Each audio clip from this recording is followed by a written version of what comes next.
been and should remain a wise investment in our legal system.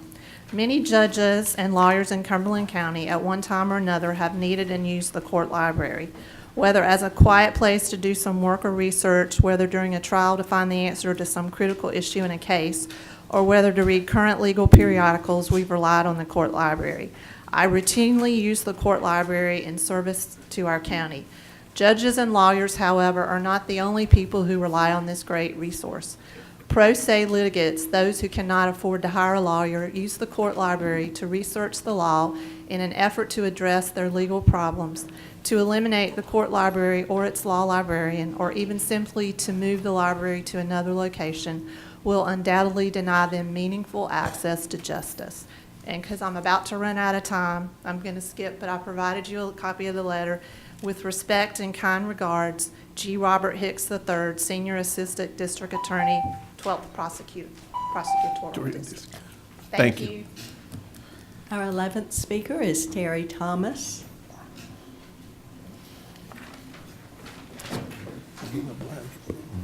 Hi, I'm Terry Thomas. My address is 508 Spalding Street, Fayetteville, North Carolina, 28301. Good afternoon, Commissioners and Ms. Cannon. I am here to speak on behalf of the Vision Resource Center. We thank you so much for the money that you have provided us in the past. This will be our second year getting funding, and with that funding, we have done so much. Without it, we would not be able to do it without you. If you could close your eyes for a second, let me tell you what you've done for us. Close your eyes so you can get a good feeling of what you've done to help the blind and visually impaired. We've been able to go out into the community and service at least 50 more people in their homes so that they know how to organize their cabinets. Close your eyes. If you were in your house, if you can. Somebody cheating. I see you, Mr. Fairclough, Commissioner Fairclough.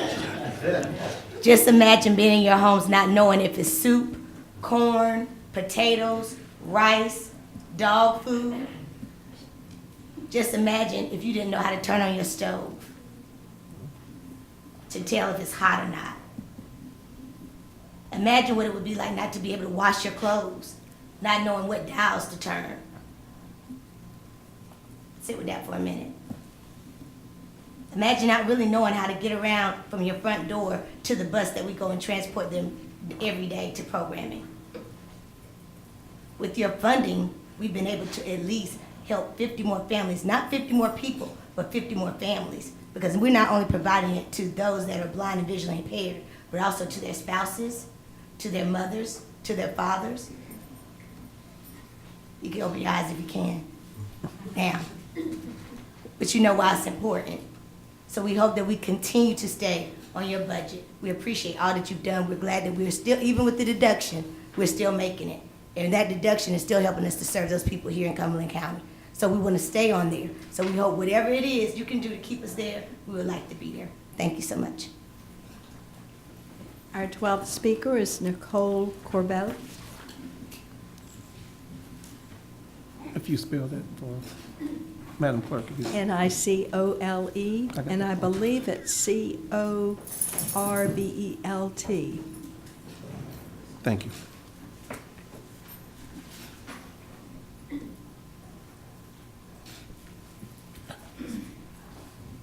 Hi, my name is Nicole Corbett.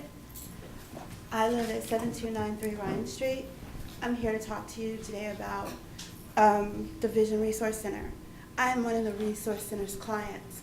A year and 10 months ago, I lost my sight. And if it hadn't been for the Vision Resource Center, I would have not been able to go to rehab, go and train with my guide dog, and also now I am volunteering at a work study with the American Red Cross as being an intake specialist. So without their services, people like me who have lost their sight, it could happen to any one of you at any time. So we need that funding. Thank you. Thank you. Our 13th speaker is Patricia Cavalier.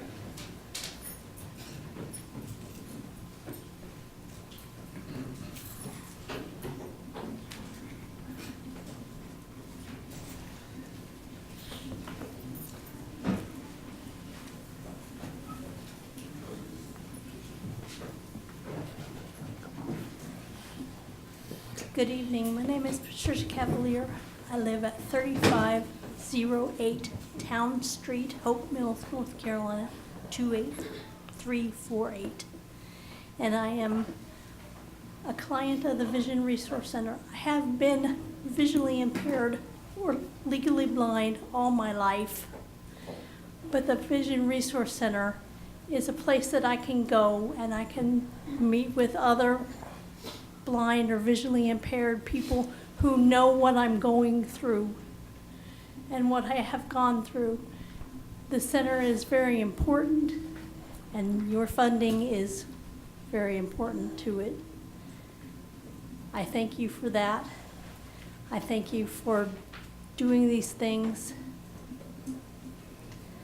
I thank you for what you have done in the past and what you will continue to do in the future. It helps us with transportation. It helps us with programming, with the things that Terry discussed, with the,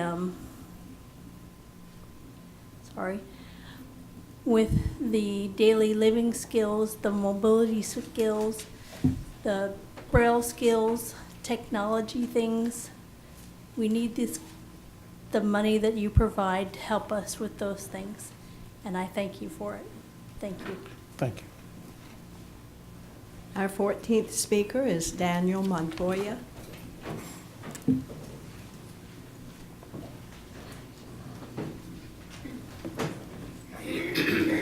Good evening. I'm Daniel Montoya, 3505 Cokefield Court, Fayetteville, North Carolina. I'm here on behalf of the Board of Trustees of the Public Library. I'm the chair of the Board of Trustees, and I want to thank you all for your continued support to the library. We understand that these are difficult times, and we will all be affected by these proposed changes in the budget. But I just wanted to mention that the library, again, how important is the public library for our county. Particularly not because it's only a repository of knowledge, but also because it's a place that gives access to technologies and to people that normally will not have access. And also it's a cultural center for community activities. The public library is also a part of an economic engine in the county, since it provides access point for job applications and training for people. As a personal note, I can also say that the library, the public library, is leadership training ground, as you have just seen with other speakers. I don't want to repeat many of the things that other speakers will say, but particularly the library, for me, is a unique way to be an American, because this is a place where everybody is welcome and where everybody can become something else. Thank you for your time. Thank you. Our 15th speaker, first name is spelled C-H-A-R-L-E, last name N-W-O-S-U.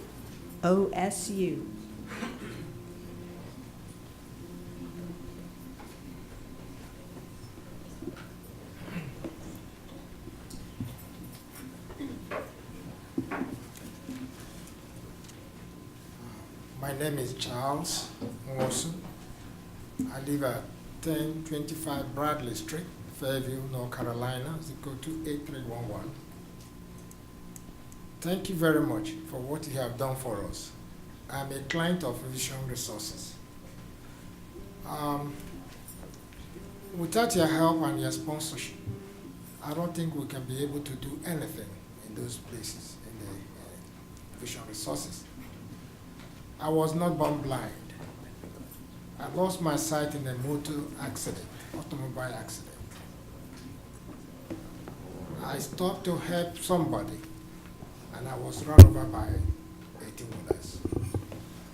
And since that time, 1994, I've been blind, totally blind, completely blind. Blindness is a problem. It's a thing that many people don't understand how it works or how it affects individuals. It's just like a wall. You are in a total world of your own. You don't see what you eat. You don't see, if your baby, like for example, my wife just had a baby. I don't know how she looks like. So, with your resources, this center is able to bring people to teach us some independent living, some technology, how to use some equipments. And this center was able to take us to gym where we exercise ourselves to keep our mind and spirit alive. How do we get to that place? Maintenance of these vehicles is very important to us. I cannot get up now and run. I cannot get up and do anything without transportation. And when we travel to all these gyms in groups, it has to encourage every one of us that we have to work hard. We have to survive. We have to live like other people. So, please, your funding is very important to that center because it provides gas, maintenance of that vehicle, the tires, and everything. Not the last, not the least. It also gives us the opportunity to be trained how to cook, how to wash our stuff, how to wash, because that's one thing people don't understand when you are blind. When you're blind, your wife can leave you, or your husband can leave you. I thank you very much. Okay, thank you. Y'all thought I was gonna mess with the blind person. I ain't messing with the blind people. Our 16th speaker is Amy Garner. I'm glad he stood up.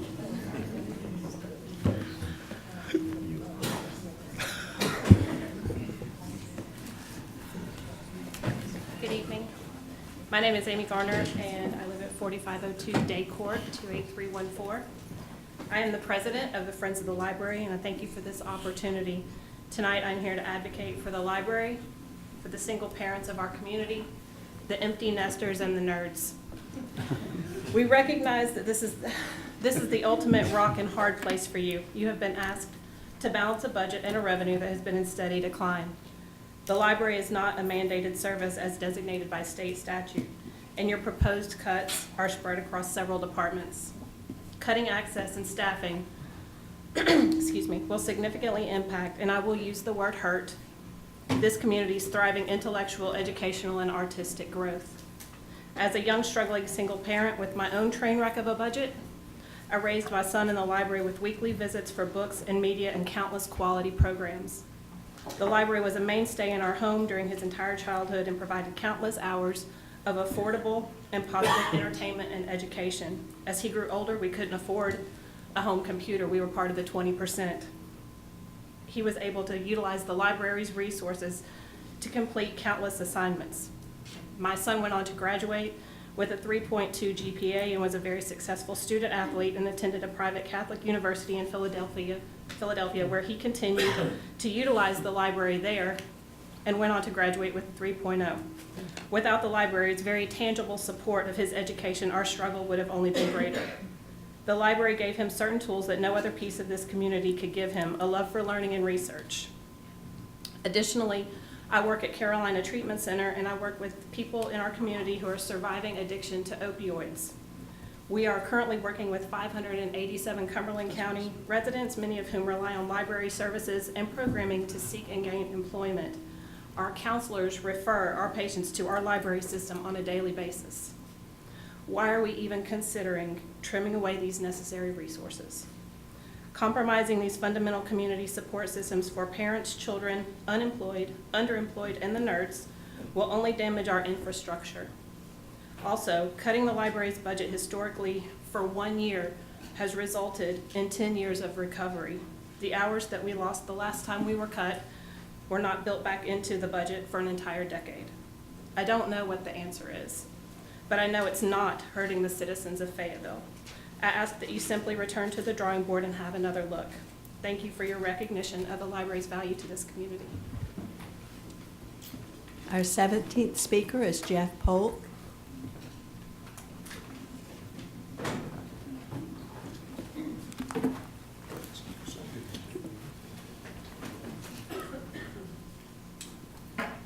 Mr. Chairman and distinguished panel members. My name is Jeff Pope. You just heard a few minutes ago from my beautiful wife, Melissa.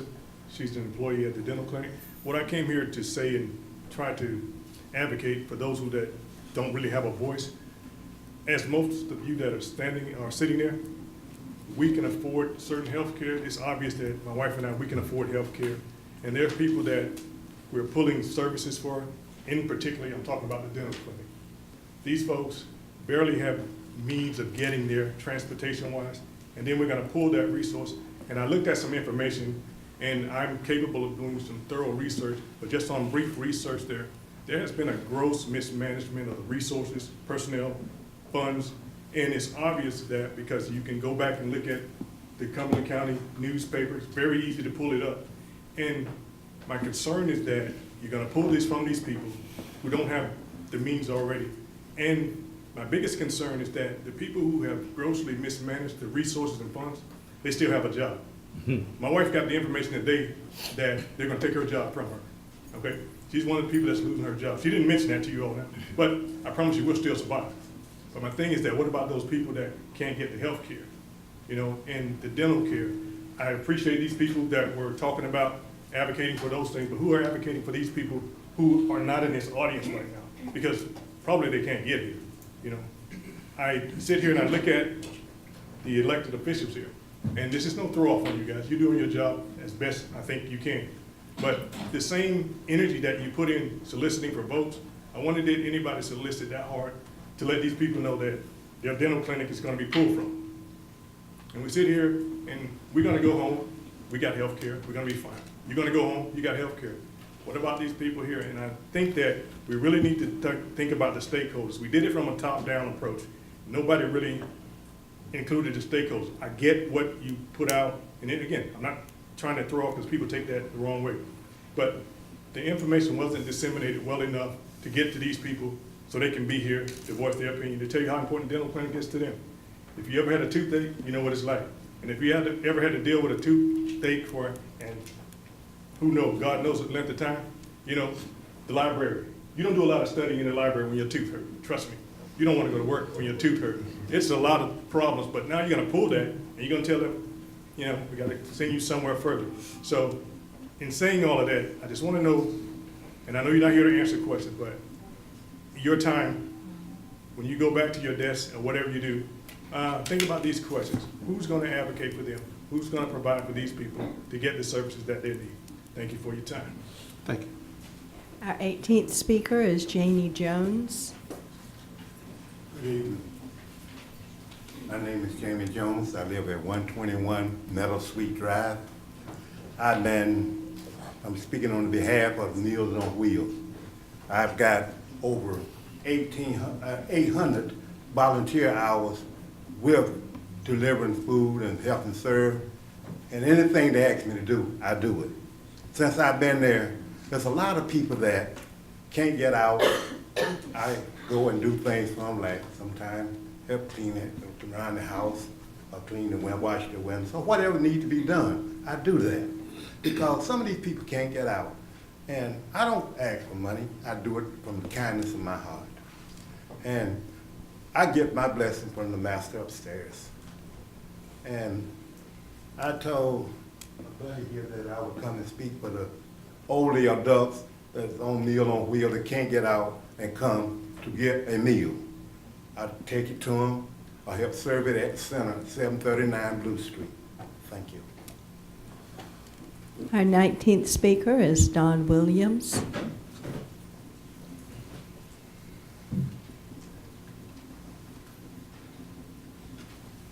Good evening. Good evening. Good evening. I want to thank y'all first and foremost. Hold on, let me go back. My name is Don Williams, 2991 Delaware Drive, Fayetteville, North Carolina. Here speaking on behalf of the Boys and Girls Club. Over the last 7 years, y'all have done a great job in supporting the Boys and Girls Club. Over 400 kids have received scholarships through you all's blessings to us in providing the services that we are able to provide for the kids. And with that, the kids have been able to participate in a wide range of activities that they normally wouldn't have a chance to participate in. We do deal with a lot of kids coming from disadvantaged backgrounds who may not be able to afford our program.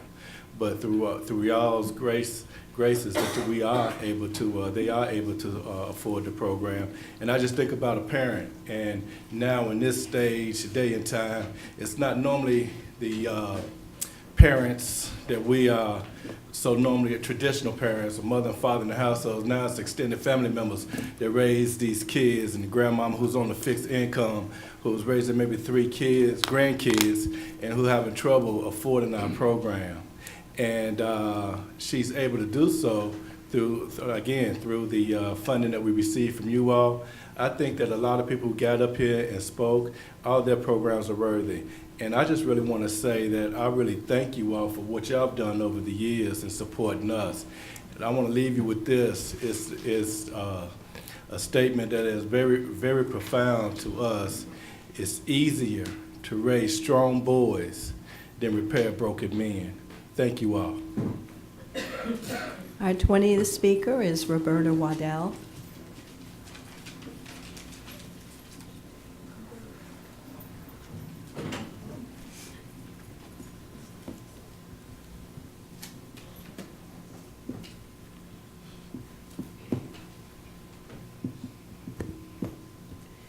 Good evening. Good evening. My name is Roberta Waddell. I live at 3941 Gainey Road, Fayetteville, North Carolina, 28306. I have been an active library user for the past 45 years. My family have been heavy library users for most of those years. I sometimes say I raised my children in the Cumberland County Public Library. We used to check out piles of books and attended many public programs. The library, as you know, is more than a book depository. Meeting spaces are scarce in our community. Fortunately, each branch of the library offers a space for public meetings. I've probably been in every branch library in the past year except maybe Spring Lake and the law library. The library offers job fairs that have a positive economic benefit for the community. And the county is really fortunate to have an excellent library staff that is courteous and competent. I remind you that our library system recently received national recognition. I think the library is a jewel in our community.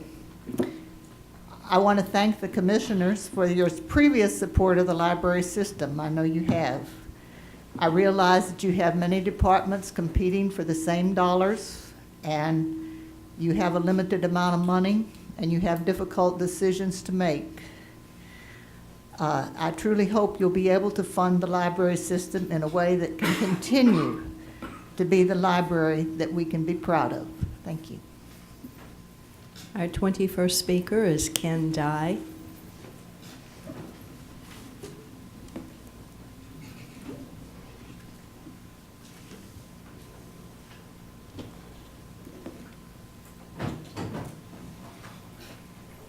My name is Ken Dye, and I live at 291 Steamboat Court, Fayetteville, North Carolina, 28314.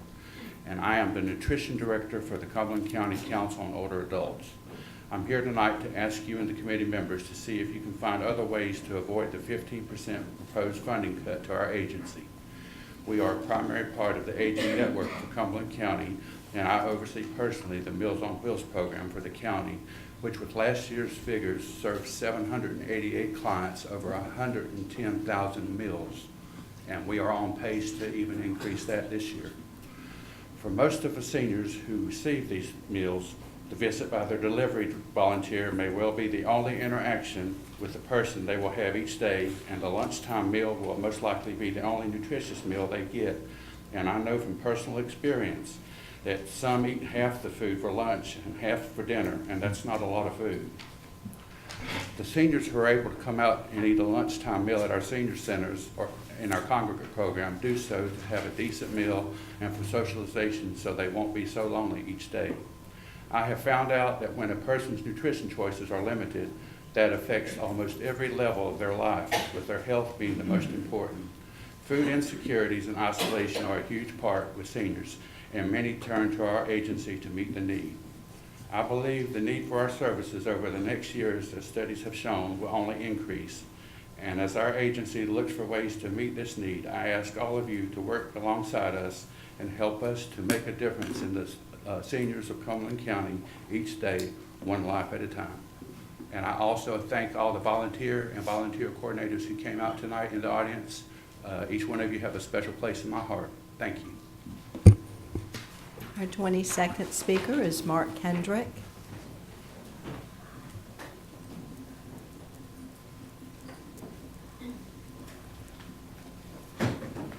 Good evening. I'm Marc Kendrick, live at 2927 Rosecroft Drive here in our community, and thank county commissioners and for staff for putting this together for a public input onto your budget process, which I know is extremely difficult. Easier standing on this side of the aisle than it is that side. I'm speaking here on the Vision Resource Center, and I know that a lot of information comes out about vision, but in our different agencies that have spoken this evening, that will speak, one thing Vision Resource Center has that no other agency that spoke to you tonight or will speak to you is that we deal with the vision of everyone. That's a huge impact when we think about it. We have different programs that we continue to fund. We have different outreach programs that we do. We have a center off of Redford Road that is the Vision Resource Center.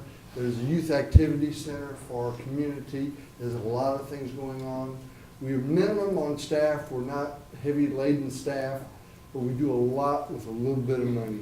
We do a lot with getting people involved in our community, asking for outreach programs, getting volunteers to work. We have an outstanding board of directors that sometimes we want to know if everything's worth it, and then we see somebody that comes in that has a sight problem, not visually impaired, but has a sight problem. They may be like a majority of us in here that wear glasses.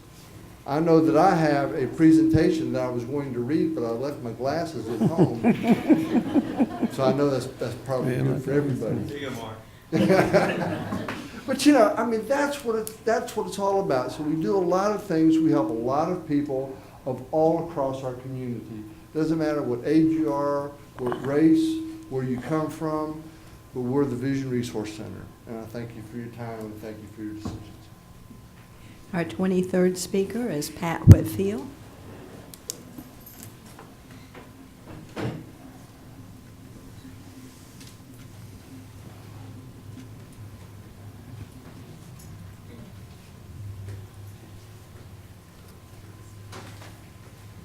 Good evening, Commissioners. I thank you for giving the public the opportunity to come out and speak with you today. I am here as an advocate for our children, for the dental clinic. And when I say our children, these children cannot speak for themselves. They don't even know that the dental clinic is about to be that, what we read in the newspaper, that it's a possibility that it may close. I work with children in the community. I have a summer camp. I work with children all year long. I'm not an educator. I don't know if any of you have ever been an educator. When you work with children and you see a child with their head down or they can't eat, and you walk up to them and ask, "What's wrong, baby?" "Oh, I have a toothache." "You got a peel?" What is that leading them to? They can't eat. They can't participate in any activities because they cannot. If the dental clinic closed, they may not have an opportunity to go to get dental work done. A lot of parents, working parents, don't have insurance. They don't have Medicaid. I was blessed. My children were able to have insurance, and I'm certain many of you sitting up there, your children and grandchildren were able to go to a dentist. But what about our children in the community? We're talking about all of the children. What are we going to do if we close the dental clinic? And as we all know,